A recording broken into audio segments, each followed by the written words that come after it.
Hi friends, welcome to Jeni's kitchen. இன்றைக்கி நம்ம வீடியோவில் பால் கொழுக்கட்டை எப்படி செய்யுதுன்னு பார்க்கலாம் வாங்க. ஃபர்ஸ்ட் இதுக்கு 1.5 கப்பு அரிசி மாவு போட்டுக்கலாம். 1 டீஸ்பூன் நெய் சேர்த்துக்கலாம். 1 ஸ்பூன் சர்க்கரையை பவுட்ரு பண்ணி சேர்த்துக்கலாம். 1/4 டீஸ்பூன் உப்பு போட்டுக்கலாம். 1 கப்பு இல்லை 3/4 கப்பு சுடு தண்ணி சேர்த்துக்கலாம். சூடாக இருக்குது, ஸ்பூனில் கிளறிக்கலாம். ஆறின பிறகு கையில் நல்லா சாஃப்டாக பிணைஞ்சிக்கலாம். மாவு பிணைஞ்ச உடனே குட்டி குட்டியாக பால் போட்டுக்கலாம். 1/2 லிட்டர் பாலில் ஒரு 1/2 கப் தண்ணி ஊற்றி நல்லா கொதிக்க வச்சுக்கலாம். 5 நிமிஷத்துக்கு அப்புறம் பால் நல்லா கொதிச்சிருச்சு. அப்புறம் நம்ம கொழுக்கட்டைக்கு ஊற்றி வச்ச பால்ஸ் எல்லாம் சேர்த்துக்கலாம். இதை ஒரு 10 நிமிஷத்துக்கு அப்படியே வேக வச்சுக்கலாம்.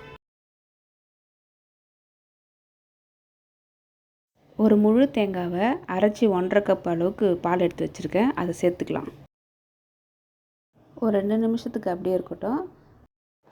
1/2 கப் சுகர் போட்டுக்கலாம். நீங்கள் ஸ்வீட் அதிகமாக சாப்பிடுவீங்கன்னா இன்னொரு 1/4 கப் எக்ஸ்ட்ரா சேர்த்துக்கலாம். சர்க்கரை கரையிற வரைக்கும் கொஞ்சம் நல்லா கலந்து விட்டுக்கலாம். இப்போது ஒரு பிஞ்ச் அளவுக்கு ஏலக்காய் போட்டு சேர்த்துக்கலாம். இன்னொரு 7லேருந்து ஒரு 10 நிமிஷம் வரைக்கும் கொதிக்க வச்சுக்கலாம். கொதிக்க வச்சுட்டா கரெக்டாக இருக்கும். 10 நிமிஷம் நல்லா கொதிச்சிருச்சு. இப்போ பால் கொழுக்கட்டை சூப்பராக ரெடி ஆயிடுச்சு. இப்போ பால் கொழுக்கட்டையை வேறு பவுலுக்கு மாற்றிக்கலாம்.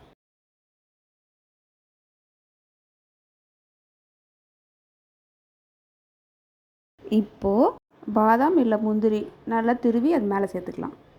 உங்களுக்கு இந்த வீடியோ பிடிச்சிருந்தா லைக் பண்ணுங்கள், ஷேர் பண்ணுங்கள். தேங்க்யூ ஃபார் வாட்சிங்.